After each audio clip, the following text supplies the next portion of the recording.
Bang terate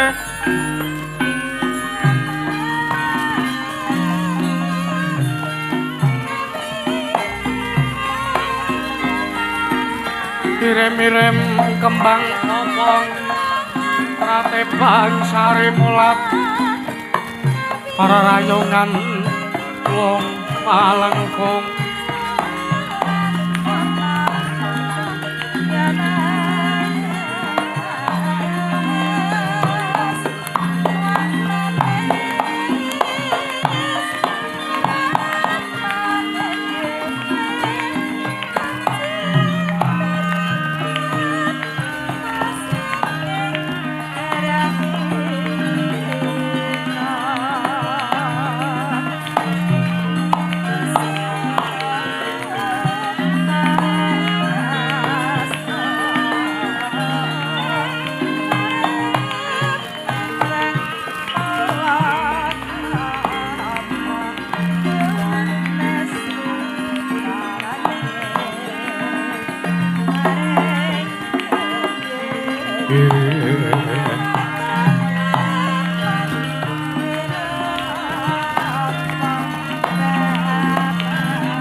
Rekotin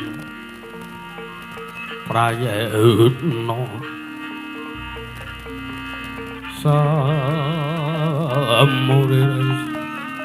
eko pale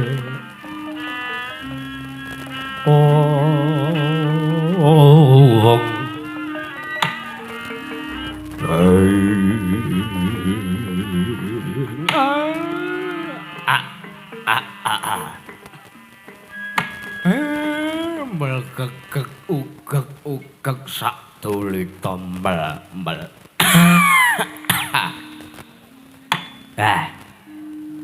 Wilu Kusuma anakku cah bagus.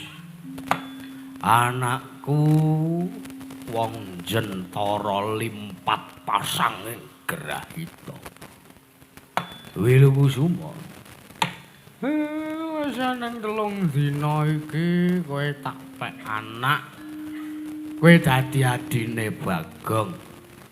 Dadi adine Petruk, dadi adine Gareng. Kowe tak pek anak ragil mergo pancen wedhus-wedhus telu iki lho. Ora trima nek dadi adimu. Welu Kusuma. Kaya ana atur sing arep mbok sampeke, mbok tekanke ning resane bapakmu. Ning atur apa to, Le? Entole. Kanjeng Rama inggih, Kanjeng Rama. Sewu lepati peninggang putra pun Wilu Kusuma kula tadah wadana lan kula sagah menawi kedah nampi paukuman. Ora. Nang Karang Kademel ki ora kaya ning negara-negara liyane. Lho, aku ki ming wong desa, aku ngrumangsane ming kawula cilik. Nek enek sing luput, nek enek wong nandang kaluputan, sak iso-iso aku ngandani, sak iso-iso aku benerke. Dadi ora ana carane kok. Enek wong duwe luput karo Semar banjur tak pidana. Dudu caraku. Eneng apa, Dik? Matura, apa kowe butuh duit? Apa kowe butuh kon ngekke omah? Matura aku. Engko tak goleke kandang kucing. Gareng ya ngawur kok ya anu adine ya ditresnani. Memeng aku. Nggih tunggal loro kowe karo Bagong wis mumet ndasku kok. Ketambahan Wilokusuma. Ragil bagus. Lah aku karo kowe karo Bagong ki apa? Ora apa-apa reng nrimak-nrimakno. Heeh. Awak dhewe wong sekeng entuk pacoban kaya ngene ora saya lek sekeng. Wis men wong. Aku wis 3 dina iki jan biasane aku madang ki 2 piring sekane. Begitu eneng si Wilokusuma kuwi dadi lek aku madang 5 piring. Ayo ta. Mas saya akeh senengane ora kowe iki kok. Aman jatahe kono tak gaglak kok ya. Matura. Ora usah wedi karo kakang-kakanganmu. Ora usah wedi karo Gareng, ora usah wedi karo Petro, ora usah wedi karo Bagong. Kowe ora njaluk sing aneh-aneh lho kowe. Aku njaluk peda ontel karo Semar ora tukak-tukake kok. Kowe janji njaluk omah apik, janji njaluk rabi, titen ana kowe. Nuwun sewu pangapunten Kakang Mas Bagong. Ngapa? Kanjeng Rama sewu lepat diagung pangaksami. Piye? Saestu kula menika namung rumangsa meri jernyatanipun kula dados atmajanipun Rama Semar Badranaya menika. Sumandhing kaliyan kadang-kadang kula inggih menika pun Kakang Mas Nala Garing, Kakang Mas Petruk menapa dene Kakang Mas Bagong.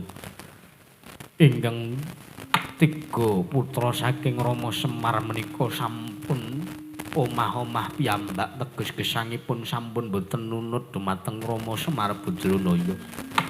Kaya arep njaluk rabi Petruk wis bentokno wae. Gandeng ingkang abdi inggih putra pun Wilokusuma dereng mengku suwijining wanita. Lilanana sakmangke kula badhe mupu sayembara. Kula badhe tumut mupu sayembara wonten Praja Sungging Wana Kanjeng Rama. Mareka den prayitna samureres eka balik pangong titiyane gandayane trisanya purnama sasi gelar-gelaraning tenging latar mileng lintang Bima Sekti. Ora tenan to njaluk rabi mingan wis men to gong anake bapak kok ora. Nek kowe arep menggak kaparemane Wilokusuma terus kowe arep ngopo? Piye tole piye? Wong tuamu randi ragat. Nek kowe banjur njaluk rabi engko nek ora ewuh isen di sawang tangga teparo mong aku ki wong sekeng wong ora duwe. Nek arep njaluk tulung karo para Pandhawa, Semar ki wis kakean ngrepoti para Pandhawa. Mbok yo kira-kira kepiye nek umpama sesuk wae leh musuk ngenteni bapakmu mentereng. Ngenteni bapakmu sugih bondo. Mbok nganti modar Semar ki tetep kere kok ya. Nganti modar ki ora ndedel. Beda kaya aku. Aku arep ditinggal bojo kae penting didik. Padake damen-damen. Nuwun sewu Kanjeng Rama. Anggen kula badhe mupu sayembara menika mboten betaken reget. Awit sakmangke sayembaranipun menika namung sinten to ingkang keduga kiyat njunjung dumateng putring Sungging Wana keduga saged winengku garwa. Lan babakan perkawis anggenipun badhe manasuka mboten sisan dadak manasuka ing bakenipun donga pangestu ingkang kula suwun. tiyang sepuh tansah mangestuni dumateng ingkang putra kula kinten sampun saged ndayani Kanjeng Rama gonjang kanjeng langit kalap-kalap katon lir kenjang sang kalusuri sang pawe kandrung ya nek pancen ngadreng kekarepanmu ra kena tak ndake ya wis ben kowe ora meri ben ora beda karo kakang-kakang ayo tutno aku tak ndereke kelawan lakumu tuduhno eneng ngendi sing jeneng negara Sungging Wana monggo kula dherekaken Kanjeng Rama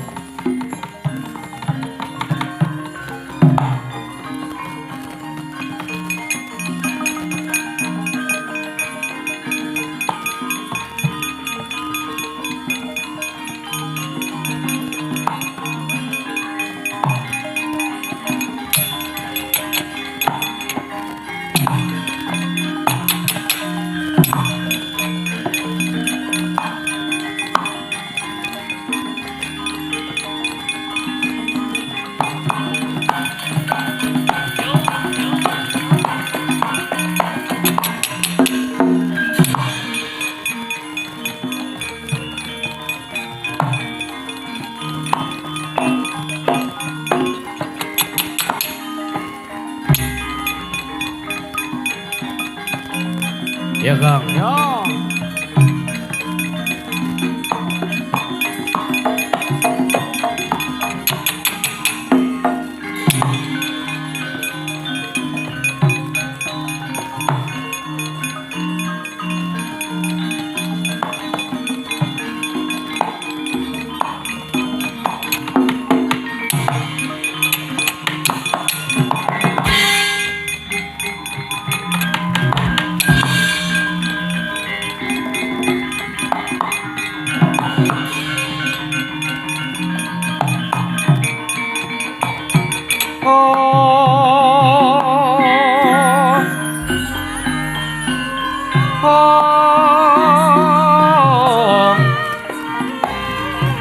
Janeng nalika kadi langit mampang tapasulan upamaneka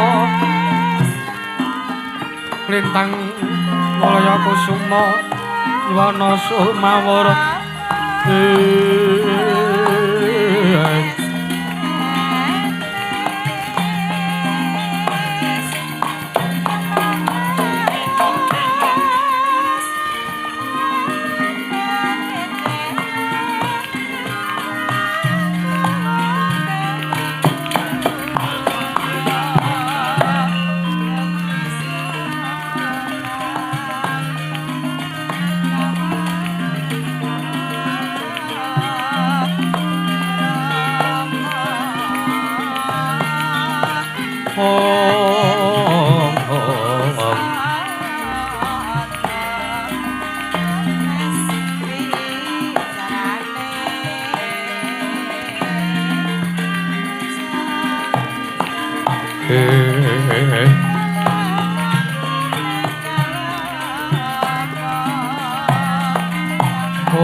merahina semupang Hyang Aruna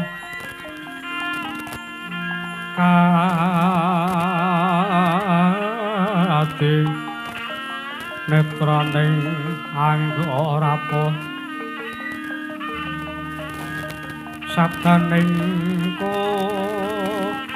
kila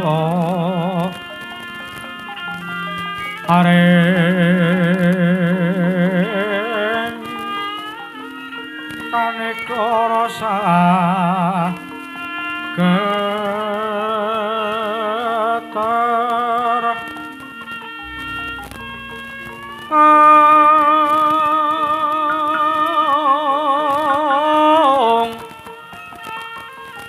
neketong neng aku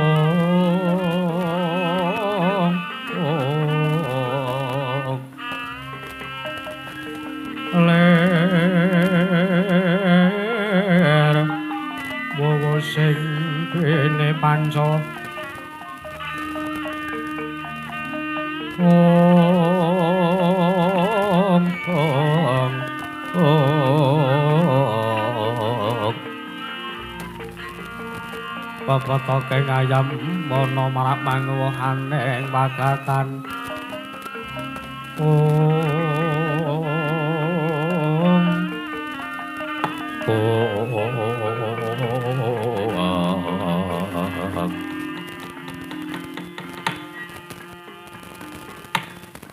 Ya jagat pangestu karo wayahu Bathara jagat. Nuwun mangke.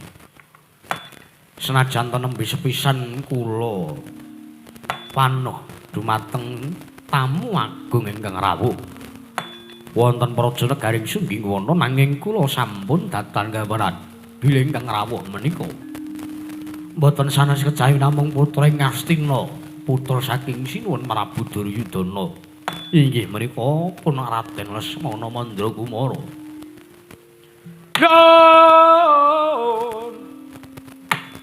Amit pasang Kalimantabe dina bena ing ladune tuwawahe tetawang tuwang sinuwun. Ayi.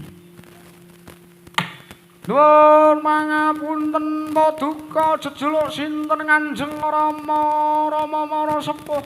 Lho mangkiri. Sampun ngantos basa dumateng ingkang abdi. Pun tepangaken inggih menika Nalendra. Ing Sunggingwana kula pun Prabu Candrapati Raden. Oh, Prabu Candramati. Iya. Cita-citane napa? Lho. Nalendra. Oh, la iki. La iya. Napa menika Kang Putra? Iya, Raden. Menika anak kula pun Candrawati. Wow. Jebul padha karo ning Facebook. Facebook ki apa? Facebook. Apa Prabu? Nuwun sewu mboten sisip ingkang lengganten. Sakwingipun Raden Lesmana menika pun sinuwun Baladewa. Oh iya ya jagat pangestu kalayahu Bathara jagat sinuwun Prabu Candrawati kasinggihan. Ha inggih. Ingkang wonten wingking menika pun Panembahan Durna. Oh inggih sinuwun. Kula ingkang ndherekaken dumateng putu kula pun Lesmana Mandragumara. Ha inggih. Kersanipun kados pundi Raden Lesmana? Lho mangki. Sowan kula menika Blakasuta kemawon cekak aos pirembagipun ingkang abdi Mandura sinuwun. Gandeng sampun sumebar warata wonten saindenging nuswa Jawa. Pawarta bilih ingkang putra ngawontenaken sayembara sinten ingkang keduga kiyat njunjung dumateng putri ing Sunggingwana. Keduga badhe dipun ladosi salawasing gesang menika menapa estu? Ha inggih pancen kepara nyata. Inggih menika anak kula pun Candrawati. Balatala. Lesmana kula Pak Prabu. Gage cobanen neter marang ketrimaning uripmu. Nanging wanti-wantine pun ruwa ing Mandura. Yen to ngasih mengko ora kaleksanan gegayuhanmu, aja gelo. Mboten ngenjang mang padoske teng ijo-ijo, Pak Prabu. Swangkahang kros sumbar mawa lintho bumi gonceng kumalodo guntur kekatuk lumembah penyune raku mambang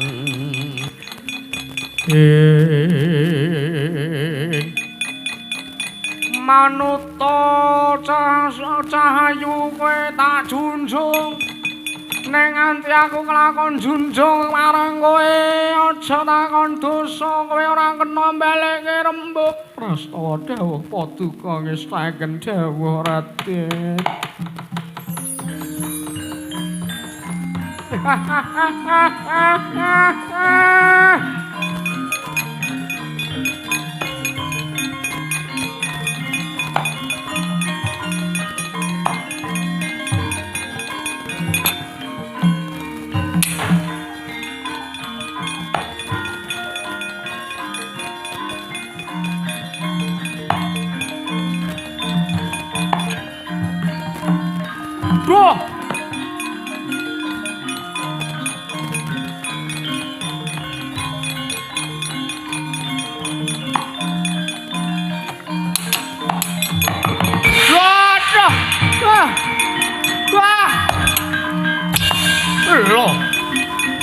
Wah.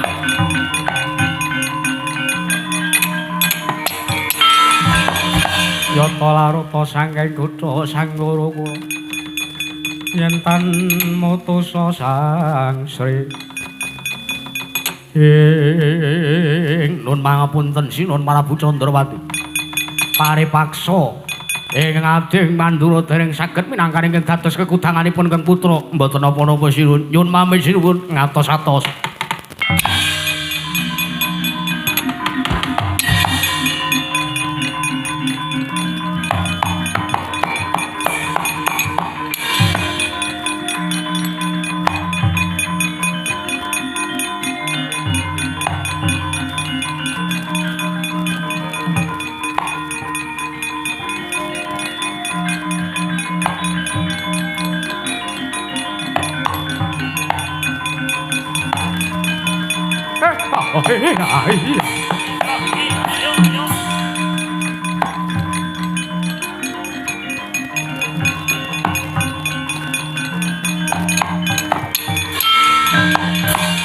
Ridho mawur mangamur murahan tengaraning ngajurit kong maguru kongso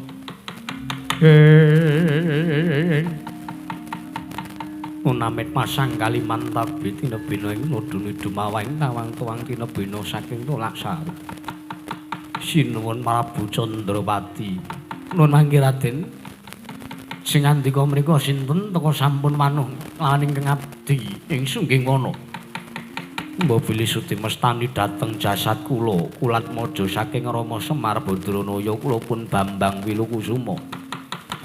Wilukusuma inggih atmaja saking Kilurah Semar Badranaya nggih Sinuwun inggih Kilurah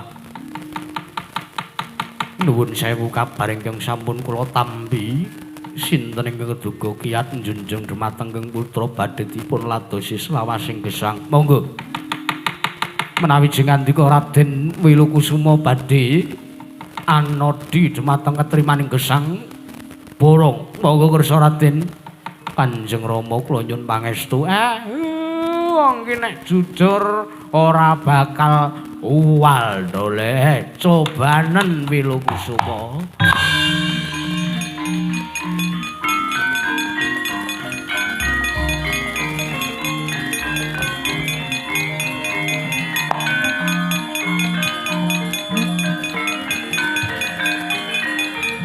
ya.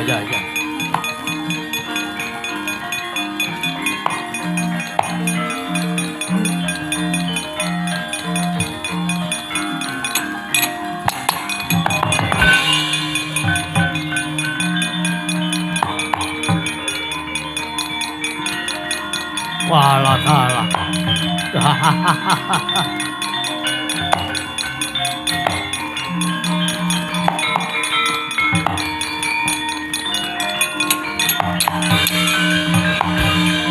Walah elok temen Raden Wilukusuma inggih kula kinten paduka piyambak nyumurupi dhateng kridanipun ingkang abdipun Wilukusuma inggih Raden sakmenika kula nyuwun Kilurah Semar miwah jagat ing dados paseksen dos pundi Sinuwun Prabu bilih sakmangke sampun pinesti anak kula pun Candrawati lan anak kula pun Wilukusuma pinesti dados judha dhaup selawasing gesang.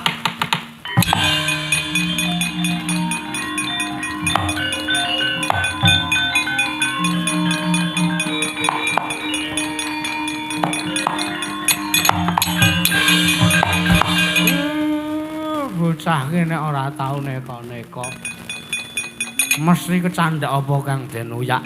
Sembada Kang Sinedya Rahayu Kang Kaestu Basuki Kang Kaesti. Sumpah Kang Ginayo. Bagus. Mulaya cocok nggih to. Ya anu iki. Iki Kyai Semar nggih. Ha nggih. Kek ayune kaya ngene. Nuwun sewu niki randha napa? Lho. Anggih cetha prawan. Anak kula menika nggadahi lelara wekasan mboten saged dipun junjung dateng sinten kemawon. Nggih sae. Bagus itu. Ayune kaya ngene Kanjeng Rama sampun ngantos demok-demok menawi mboten urusan kalih kula. Iya. Anggep wae apa.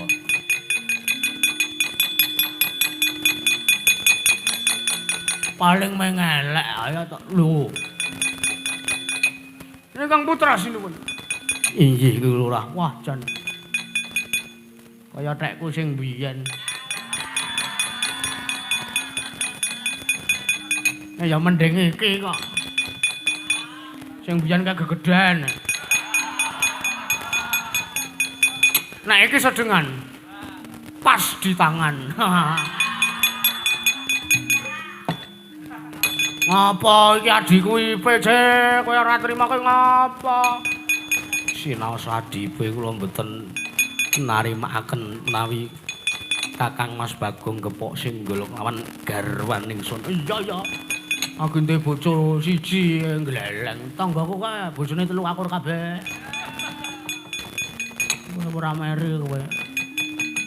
Lah sakmenika monggo anggenipun badhe boyong wonten Karang Kadempel. Sinuwun Prabu Candrapati kedah nderekaken. Nek ngaten monggo kula nderekaken. Go sinuwun.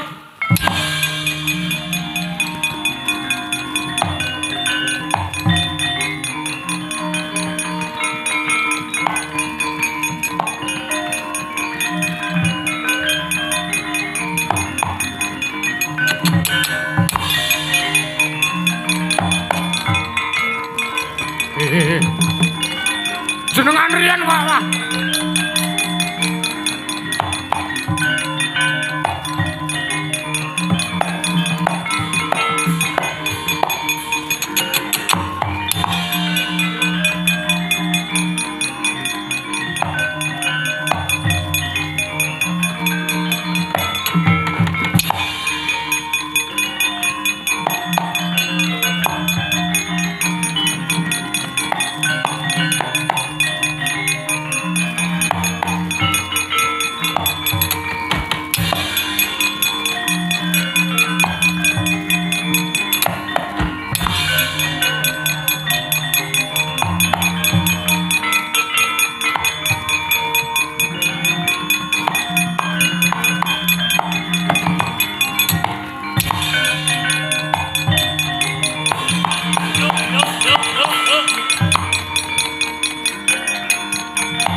Den prayitna semuri reseka balik tityane gandayane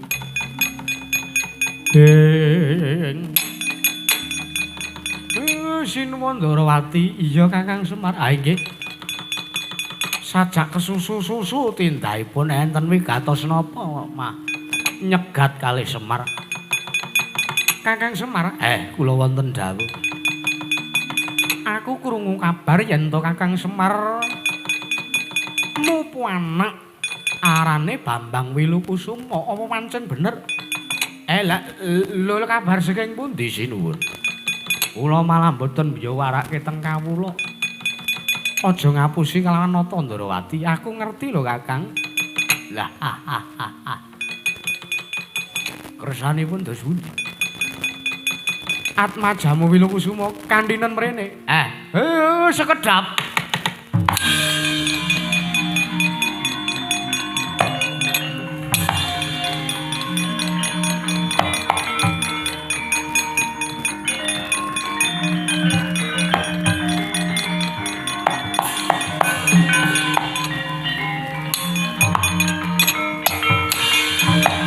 Mulat mara sang bagus. Sumunira kang kamanungsan wala layak to layak anak Semar ora nyangka baguse kaya dewaning asmara menika sinten Kanjeng Rama tepangke niku niku ingkang Bendara kuwi ndaramu Kuwi ndaramu Sinuwun Ndarawati. Mekaten. Ha iya. Kakang Semar, wonten dawuh. Atmajamu kang aran Wilukusuma iki tak sawang saka Dirgantara sumunar tejane.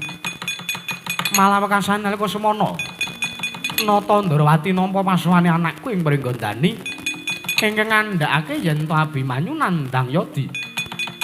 Kamangka sasmi taning dewa ngandhakake yen to usadaning Atmajaku Abimanyu kalamun to Wilukusuma ingkang usadani. Nuwun sewu lho. Anak kula niki ming anak wong tani, ming anak kula ming mboten isa napa-napa kok kenambani Ndara Abimanyu niku pripun cariyose? Kakang Semar, wonten dawuh. Siji pesthi, loro jodho, telu tibaning wahyu ora isa dimereni. Mula kang saka kuwi tak jaluk lirane Kakang Semar Badrana supayane Wilukusuma sak mengko marang usadane marang anakku Abimanyu. Monggo mawon. Nek mboten manjur ampun nyalahke kula. Ora, Kakang. Garukaca, wonten dawuh. Marata Dyagi kedalna anakku Abimanyu saka Kansi Gelung. Ngestaken dawuh Prabu.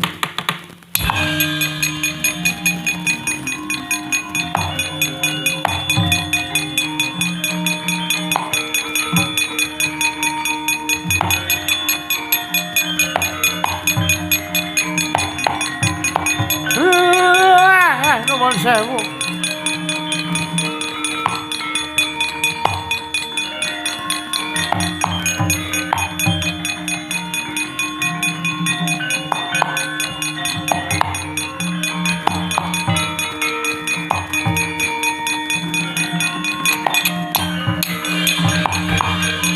Samara pamor ing sukma Sinaksmaya winahya ing asepe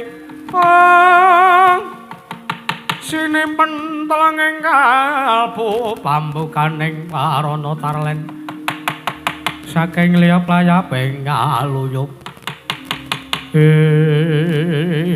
nalika semanten Sang Raden Anggawijaya ingkang nandhang Yadi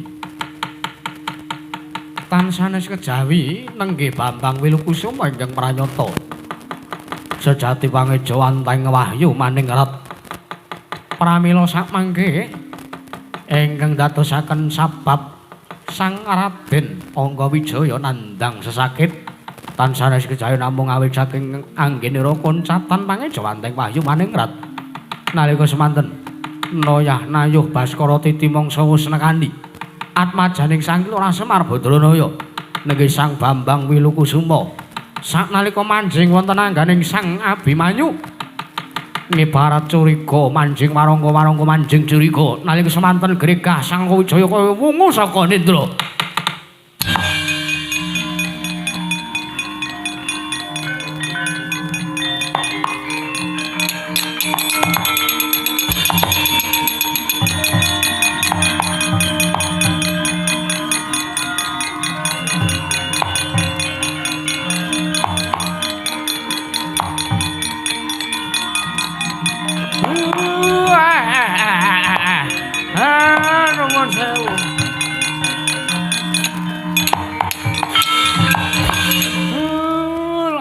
layak. Ndara Abimanyu lehon napa niku jenenge? Apa kakange napa niku? Ndara Abimanyu gerah niki Kak. Merga koncatan kanugrahan wahyu maningrat. Iya Kakang, nggih. Siwa Semar ngaturake panuwun. Nggih. Pun tanggap kula sakniki. Kula ampun doang. Nek ngaten Candrapati kalian Candrawati menika rene Bathara Indra.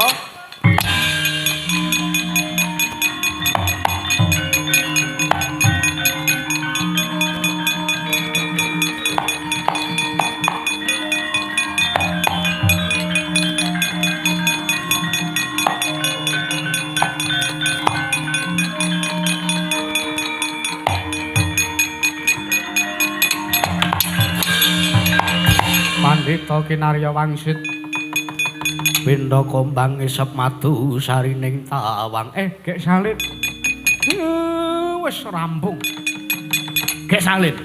Iki, wong Semar ngestaken jauh. Ajan wis kok. Ora sanggo gamelan. Siahene, Ji. Iwang Wikulun Bathara Indra. Aku kena masuk perwis idem. Sekaring bawana langgeng. Bekti kula konco apa kulon? Iya, nata Ndrawati ulun tampa. Pukulun bekti kula konco. Iya, Gatotkaca ulun tampa. Iya, Semar ulun tampa. Dengkulmu mlocot. Aku ki Pak Jemu. Nek ngono sak karepmu wis. Gandeng wis cetha anakku Wilukusuma kuwi. Pangejawanteng Wahyu Maningrat. Lah nek ngono cetha. Sing dadi anakmu kae mau Candrawati kae ora kejaba mung pangejawanteng baboning Wahyu Maningem. Borong lehmu arep nuntun sartane jaga eneng anggane Ndaraku Utari Indra. Wong Semar ngestaken jauh.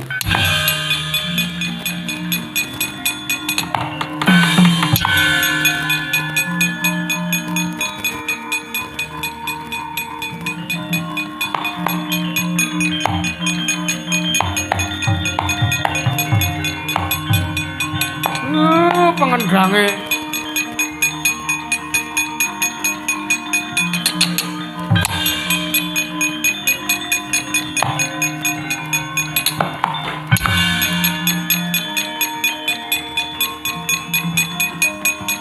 lho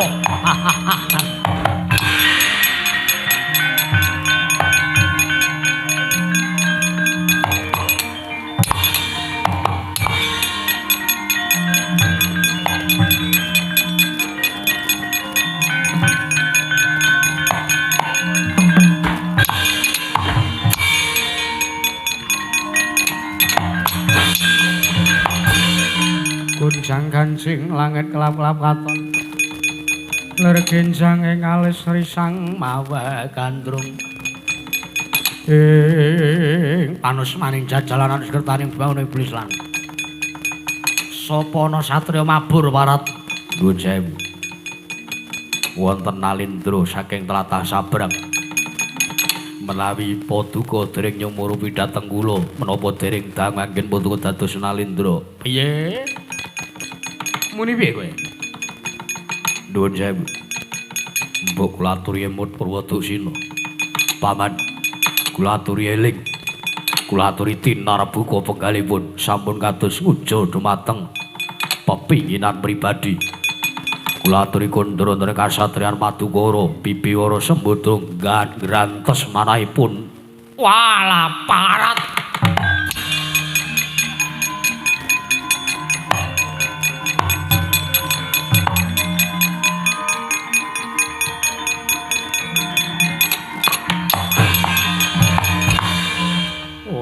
Tinduga mono Gatotkaca teka lan panggrahi tamu.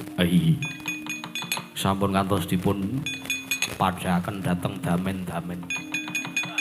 Kula menika nyumurupi jati dirinipun ratu menika kula wau. Yen mangkono ya aku wis ngrasa yen to Abimanyu wis kelakon gayuh kanugrahane. Monggo samanggi Bibiwara Sembodra ngentosi wonten kasatriyan ya Gatotkaca ya.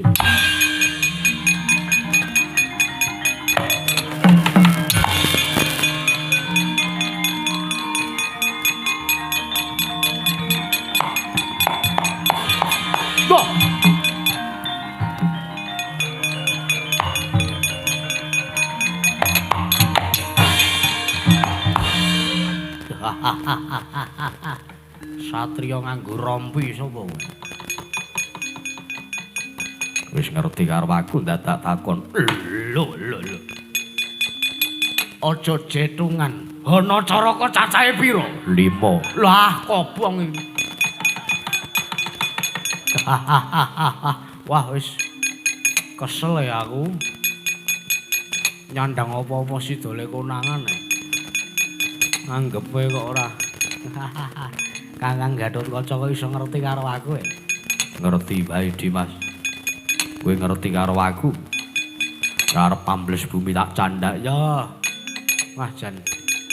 Anak Werkudara ki jan lantip-lantip panggrahitane. Syukur pinagi sewu Dimas. Wah, jane Abimanyu wis entuk kanugrahane meneh, Kang. Yo. Nek jane leh kulunga karo Paman Janaka karo mak cilik Janaka ki ora kok arep ngrabeni si sapa mau Candrawati ki ora. Ning pancen gawe srana golek dalan. Supayane kepiye carane ben Abimanyu iso wali nirmala jati temah mulya. Ora kaya ngono carane. Nek pancen arep ngusadani ya siadi dhewe sartane Paman Madukara ingkang ngusadani ora kok malah minggat sageleme dhewe. Nah, ya sorry kaya arep karo dolan ngono ya. Ana wisata anyar kok saiki. Kurawa ora bali sebelah barat saka kene.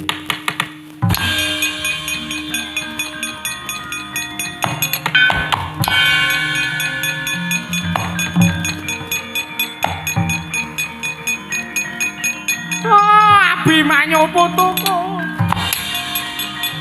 Wah!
Mareka den prayitna semurere kok balik tityane kandayani Trisunya Purnama sasi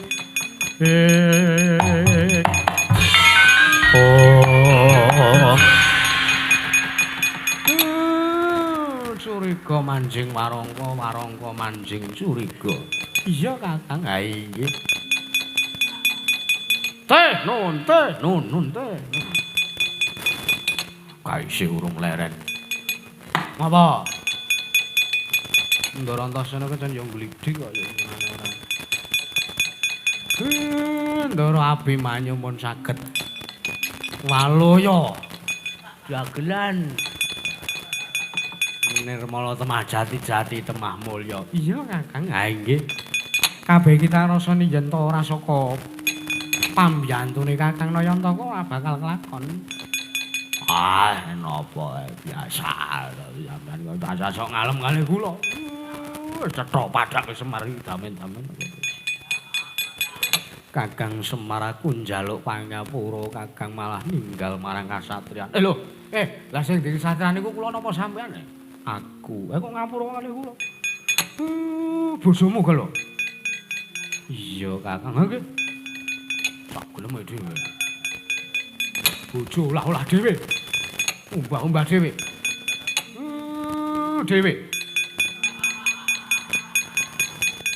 Ling apa? Ora isu-isuan kok sak gelem dhewe kowe.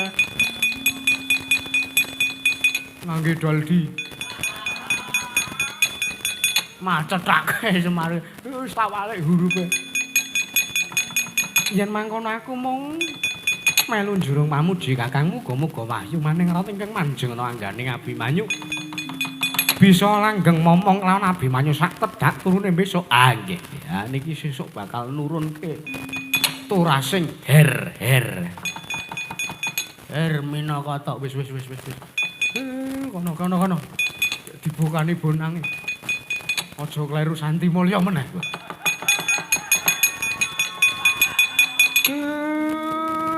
Bayaran urung nampa.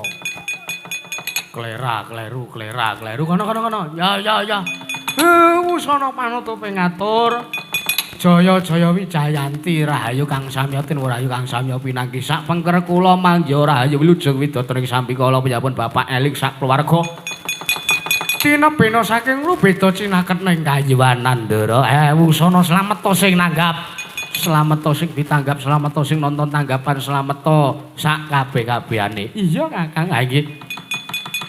Kono. Iya ya nah. Galak-galak men.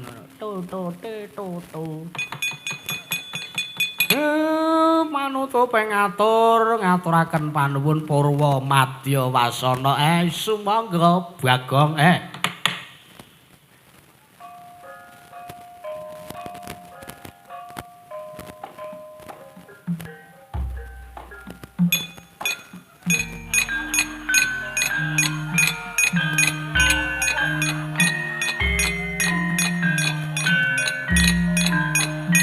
Iki kesenian apa jane?